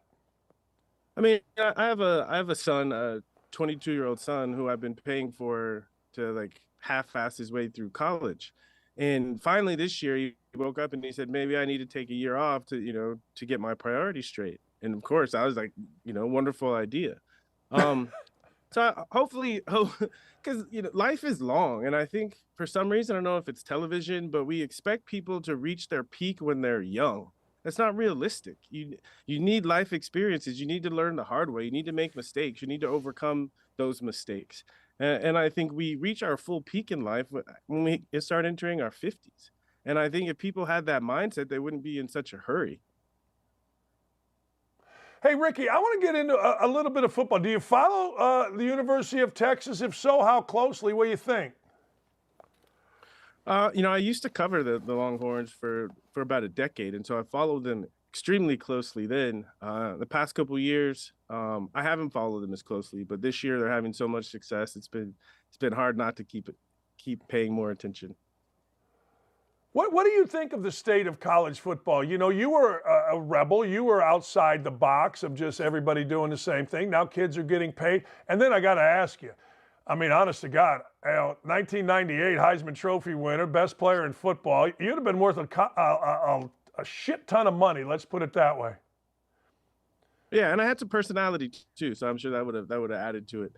Right. We can call it college football, we can call it college football because they're playing mostly on college campuses and the players are enrolled in the school, but it's not college football, at least the way that I grew up with college football. It's professional football. You know, the people are getting paid, and now we have the trade portal. So it's Right, great. right. I think it's wonderful that these young athletes can start making a living, and you know, instead of being exploited. So I think it's wonderful, but it's not college football anymore.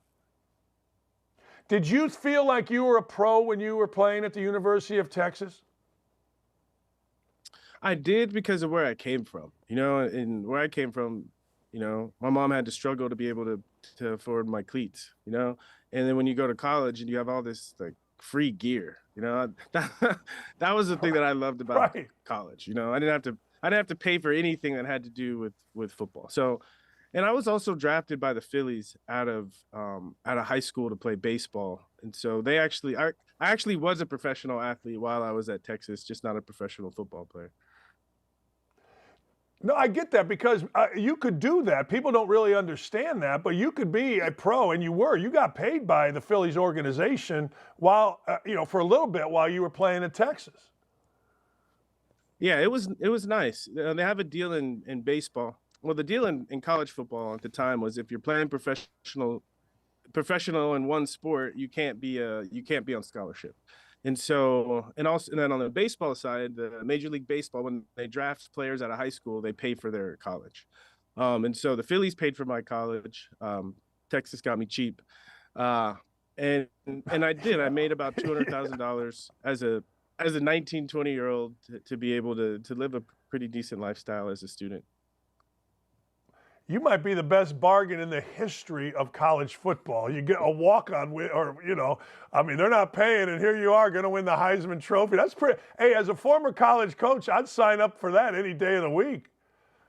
Yeah, I will say, though, Texas is wonderful. You know, when I went back to Texas, because I had 2.5 years of school to finish up, and they covered all of it. So they did have to pay, but it took them 20 years to have to do it. So it all worked out. Yeah, I would say that they got, you know, I think they got a bang for their buck. When did marijuana, cannabis, when did that enter your life? So I grew up in San Diego, and my dad was a nightly consumer. So it was kind of always in my life. It didn't become more of a personal issue until I got to New Orleans, and I just was hurt. You know, my first season I missed 4 games. My second season I missed 6 games.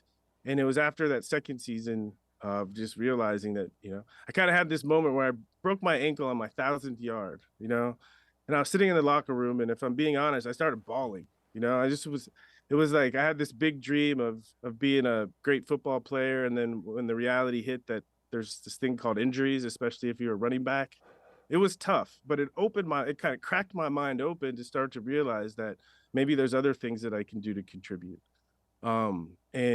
And we talked about open-mindedness. One of the reasons why I love cannabis is because it does facilitate a more open mind. I find if my mind is like obsessed about this one thing and I smoke a little bit, my mind expands and I'm able to see other possibilities.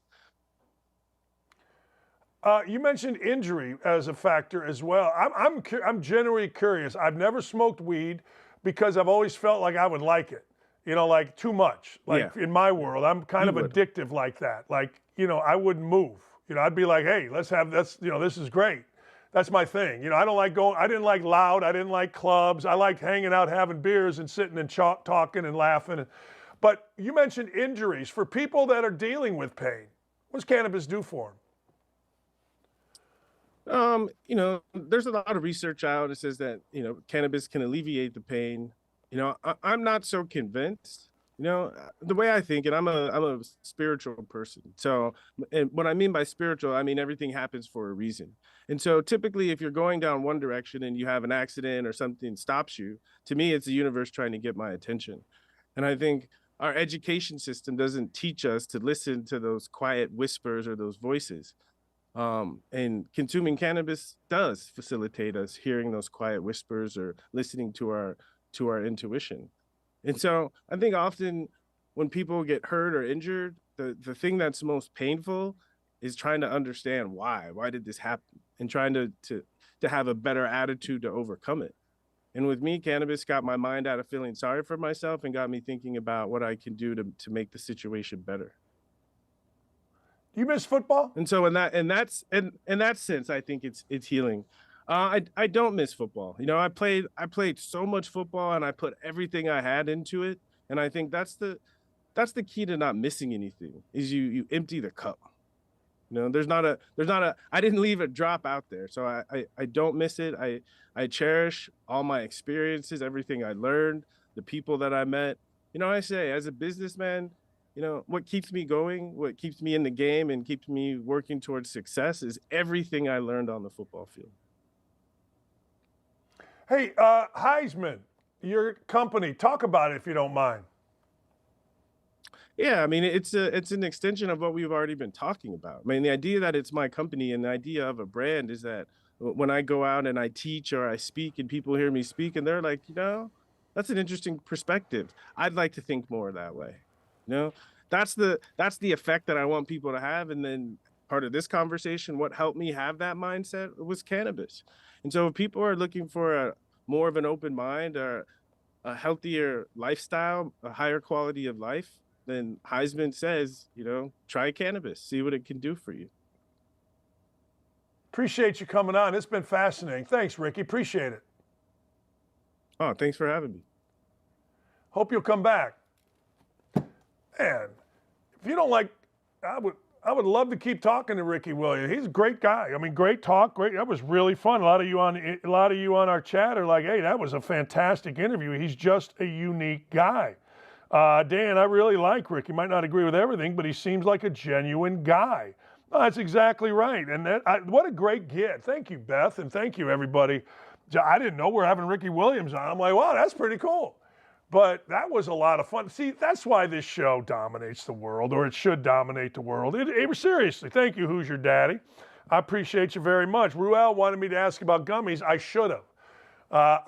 Because everybody that I know does gummies, and I'm afraid. I think if I try something like that, I'm going to go bouncing off the walls. I think, like if I try a gummy, I'm going to end up in the pond or the lake behind my house, like, I don't know, swimming for my life.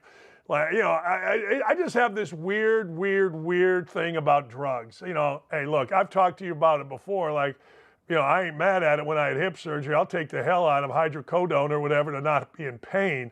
But I also know that I feel like if I take a hydrocodone, I'm like one pill away from addiction, and then I'm going to be like on the show Painkillers. I mean, that's how I look at it. It's just totally whacked out. Now I'll drink 17,622 beers, sit around in my basement here talking smack, watching football, whatever you want to do. But I swear to God, I think if I take one puff of a joint, that I'm going first straight to hell, and second, I'm going to the insane asylum. I don't know. Van Pasterman said, my son went to Colorado, ate too many gummies. He went to hospital. Yeah, you know, and that's what I see, Pat. Hey, Van Pasterman, that's what I'm saying. That's exactly what I'm saying. That's how I look at it. I do. That's how I look at it. All right, I'm going to update this every week, my 5 for the Heisman, and let's do it, ladies and gentlemen. We call this If I Had a Heisman Vote. If I had a Heisman vote, I would give you my top 5. I'm not going in the 10. No, stop. Number 5, I'm going with Sam Hartman. Sam Hartman is not going to win the Heisman. And Sam Hartman made a mistake shaving his beard because Jen and others don't like it. And if Jen and others don't like it, then I don't like it. Generally, I don't care about the facial hair. I think this. Sometimes you got to cut your hair and you got to get serious about your job. If that's what Hartman would have done, I'd have been fine. But he went with the cheesy stash, so he's not all in on being serious about his job. I don't really mean that. I just feel like I have to say that. Anyway, he's been terrific for Notre Dame. Great bounce-back game, out-dueling Caleb Williams, which is also stupid of me to say because Sam Hartman goes against the defense of USC, and of course, Caleb Williams goes against the defense of Notre Dame. I've always thought that was stupid. Now, if you want to say a pitcher outduels a batter, I'm 100% all in on that. I mean, let's be honest. It's exactly what it is. But not a quarterback outduels another quarterback. They're playing against different people. But I got Sam Hartman, number 5. Number 4, Bo Nix. Now, Bo Nix can win the Heisman. Bo Nix has had a sensational year. Bo Nix is number 1 in yards per game. Bo Nix has got a lot of things going on, and he's been sensational. Nobody has ever started more football games in the history of NCAA FBS football. That's right. Nobody. Yeah. Nobody. And he's been terrific. Now, you lose a game in this world, everybody loses their mind, but maybe, just maybe, Bo Nix lost the game early enough in the year. Isn't it amazing? Like, seriously, when I grew up, the Catholics that liked football had this same thing, and I think it was 1966.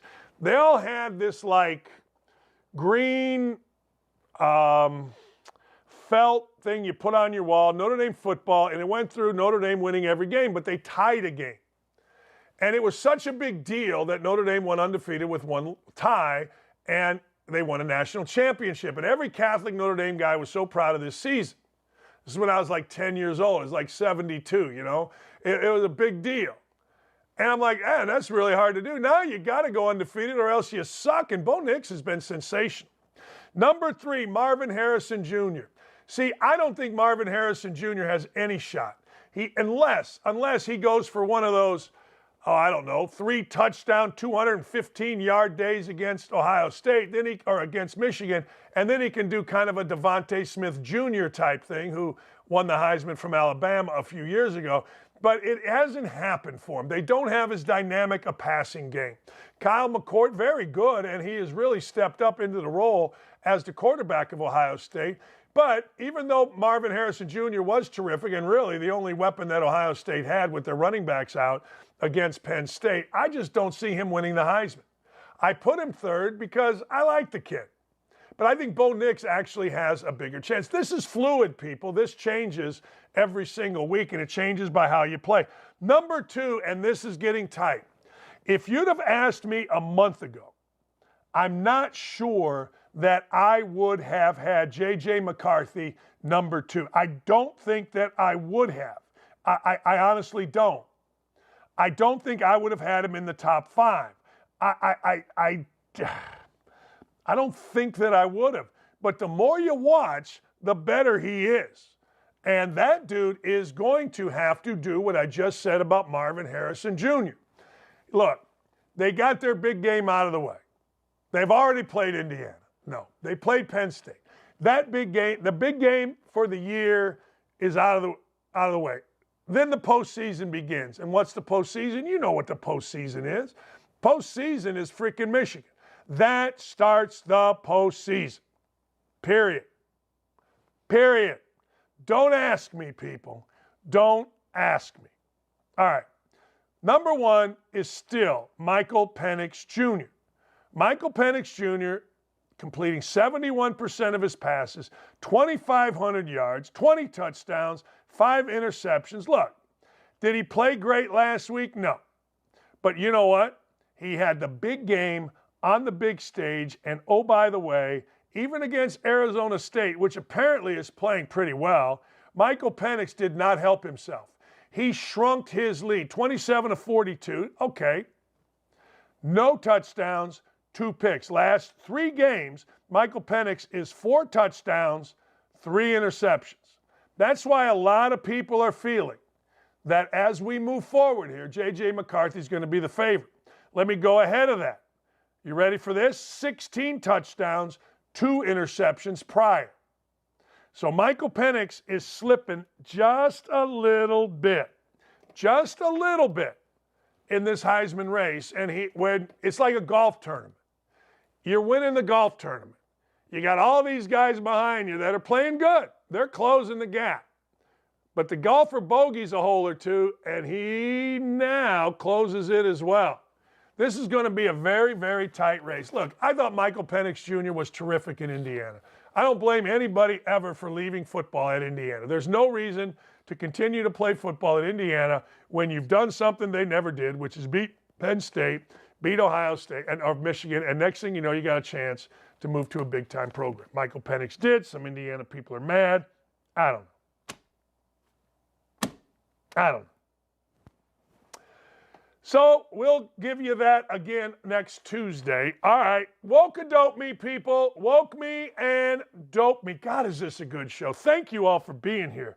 All you guys, Gritty and Ruel and JPG Rules. Thank you, man. Scott Wood, Van Pasterman, King Cuts, Dick Stillwagon. You guys are awesome. Don Dempsey, Mr. Flintstone. We got a zillion people. My man, Sean Black. Awesome. All right. Woke and dope me. What do we got? We're going to protect the border, the U.S. border, right? Huh? Right? No, we got to protect the Ukraine border while we let people into our country that hate us. Did you see the latest that the United States of America wants to ship over Hamas? They want to bring people. Why is this happening? Why would anybody even think of doing this? I do not have an answer for that. I do not. I wish I did. I don't. If I did, I would tell you. I don't, so I cannot tell you. But the fact of the matter is we've lost our ever-loving minds in this country, and I'm going to continue to say this. This is the singularly most important election in the history of our country. Sorry, but it is. It just is. And if you don't believe that, you are not paying attention. Hey, Ryan Mueller, I wish I was going this weekend to Champions Day at, God dang it, at Horseshoe Racing and Casino in Shelbyville, but I'm going to be out of town in Nash Vegas, baby. Damn it. All right. Next. The Biden brand, Make America Stink. Man, I'm going to tell you something. Make America Great Again should be on everybody's head. It should be. Now, you can get all offended. You can think it's racist. You can do whatever you want to do. But the slogan, Make America Stink, is exactly what Joe Biden, for some reason, wants. And all these guys in power, they want to continue status quo because they're making money hand over fist. It's insane how much money these lawmakers are making. Make America Great should be on every T-shirt, every hat, every single place you go. That's where it should be. Always. Because, again, Make America Great Again. America's a great country. But man, oh man, we need to make it great again. Because this administration is just crushing our soul. I mean, crushing our soul. Well, Miller says we got Charlie into the chat this morning. It was great. Good. Hey, DD, please take me to Nash Vegas with you and we can hang out with Jay Hutt. I don't think his wife would like that, Gritty. I'm not sure my wife would like it. Hey, we're going to pick up Jen on the way down. Oh, man. When I was single, oh, never mind. All right, next. Don't worry. Biden has a firm grip on the situation. You know, the man has to take the kiddie stairs. That's the strength of our country. Our president can't take big stairs. Who was I just now? That's right, Joe Biden. Hey, thanks to everybody. Thanks to everybody that is out here. Hey, look, if you are still on the train of like JPG, if you are still on the train of this administration and these corrupt prosecutors, good for you. People think that, you know what? Oh, man, Franny Willis for Attorney General. You think that just makes you look stupid. I mean, or uninformed. But hey, you do you. Yeah, you look at all the shows on Outkick. We got Charlie, then me, and then Hot Mike. We got Clay right there in between. We got Schilling. We got Donovan McNabb and Armando. What a great country. Hey, Mike Colt, you have a great day too. Hope everybody, Jules Winfred, has a great afternoon. Thank you for being here. Enjoy the rest of your day.